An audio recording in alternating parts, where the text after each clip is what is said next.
But then one day I sat down and I really thought to myself, like, even if everything figures itself out, I probably shouldn't be around, because why would someone, remove myself from the setting?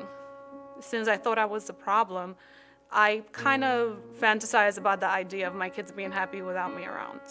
The video you're about to see is sensitive in nature.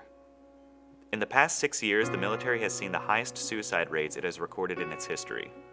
These survivors have agreed to speak up and share their story to help raise awareness to the cause. Don't be afraid to speak up and ask for help. If you or someone you know needs help, there are links in the description below to resources that are available to you.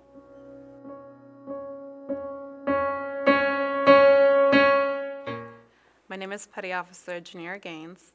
I've dealt with depression from the time I gave birth to my son, July 20, 2016, up to this moment.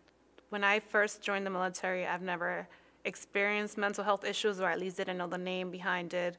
I didn't know about the symptoms. I didn't know anything that had to do with the mind. And when you talk about health, you usually think about physical effects that it takes on you, the toll it takes. When I had my son, I didn't like him. I didn't like to be around him. He made me anxious. He made me sad. And it went completely against everything that you're taught in the movies and in the media. So for the very long time, I thought something was wrong with me, until I was told that there's such thing as postpartum depression, and that I should give myself some time to really figure out if it was the blues or the depression. 6 months into it, I still didn't like him. He was beautiful, I loved him, but I couldn't be around him much. And that's when I started to seek mental health. I started to see a psychologist and a psychiatrist. And I was put on medication, and also I was seen frequently to just have a place to vent and let others know how badly I was dealing with it. There was a lot of guilt dealing with mental health issues when you're a first-time mom. Everyone expects for you to be happy and love them and be ecstatic and just be everything that you weren't. And I didn't give myself any credit because I felt guilty that my son didn't have a mom full time. I just felt as if everything I was doing was incorrect and I was a bad mom.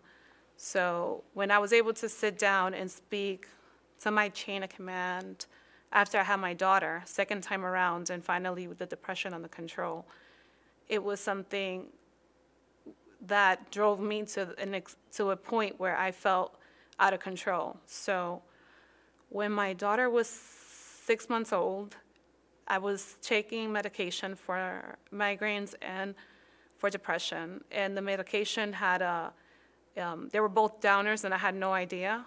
I was just mixing medication. But those were the medicines that the doctors gave me, so I just took them as I was supposed to.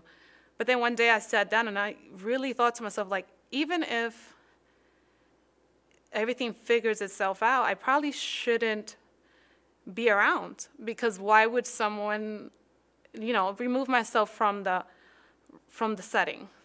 Since I thought I was the problem, I kind of fantasized about the idea of my kids being happy without me around, and quickly snapped right back out of it. It was something where I was distressed at the time, and I remember my daughter was just laying on my chest, and I just cried so much because I really thought that I didn't have to see her smile anymore, that it's all done. And actually, one of the people I work with, one of the people I served on a ship with, he saw me the next day. He genuinely asked me if I was okay. And I think at that point was when I decided to really work on self-care and self-love. I was able to break out of the guilt of depression and just dealt with the problem head on. So if it wasn't for that petty officer that came across and literally held my hand as I just cried, I don't know if I would have been able to get the actual help that I needed. But the fact that I played with the idea, fantasized about it a bit, was enough for me to get the appropriate help. When I went to see the physician, he then sent me to a psychiatrist to get the help that I needed. And ever since, and it's been almost 2 years, well, a year and a half, it's been almost a year and a half, I have never thought of those things again. It never crossed my mind. And I'm so thankful that someone actually came out of their way and held my hand and was like, hey, something is seriously wrong with you. Something is wrong with you and you need to fix it. And when I spoke to him about it, it was as if I had nothing holding me back anymore because I was okay with the idea that I needed help.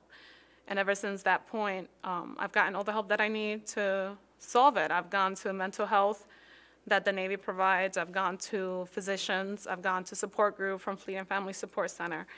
I've received assistance with the care of my kids because of the Navy and because I was able to have such a big support group. When I had a second class consistently sending me text message, making sure that I was okay.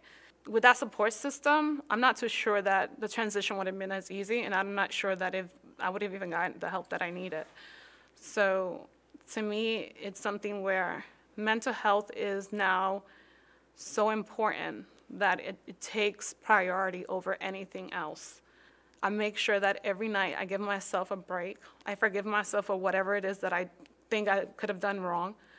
And I laugh at the fact that sometimes I don't like my kids, and it's okay to not like them. Anytime someone becomes a mother and or is pregnant, I become extremely involved in the sense that I always ask the mom how she's doing. I don't ask about the child. I don't ask about the husband. I just ask her, what are you doing? How are you doing? And how do you feel today? Because as a person that dealt with postpartum depression and is now still getting treated for it, it is something that a lot of people forget to ask. The assumption that this change is automatically good is incorrect. And many of us, when we go through changes, it affects the way we process everything, mentally, emotionally, physically. And it's very hard to admit to someone, I am upset because I have a child, versus I am upset because someone passed away. The help that I received changed my life for the better, in the sense that I'm able to bond, connect, and love my children and be okay with not liking them sometimes and be perfectly fine and in love with them every day of my life. And it helped anyone around me that has gone through big changes because I understand and I'm doing for others what was done for me, which is just reaching out to anyone that has gone through changes, and men and women alike. Mental health gets a bad reputation because it is something that people understand as, why are you upset? It's a question of why would you be sad? Why would you be extremely happy at 1 minute and then the next minute you're upset again? But you don't ask that to a cancer patient. You don't ask a cancer patient, why do they have cancer? You just find a way to help them. The stigma behind having depression, anxiety, or any kind of mental health struggle is something that has to be lifted because any organ can be replaced except for the mind. So if it's not healthy, you're not going to be healthy no matter how hard you try, no matter how you work out, no matter what nutrition, how you change your dietary needs. Mental health is the most important kind of health to have always in check, because once you're okay mentally, or once you're okay with yourself and your surroundings, you're able to solve anything else. But if you're not okay, your kids, your job, everything falls apart. So the idea of not supporting someone that says, I am upset, they don't want to hear, but it's going to be okay. Ask why.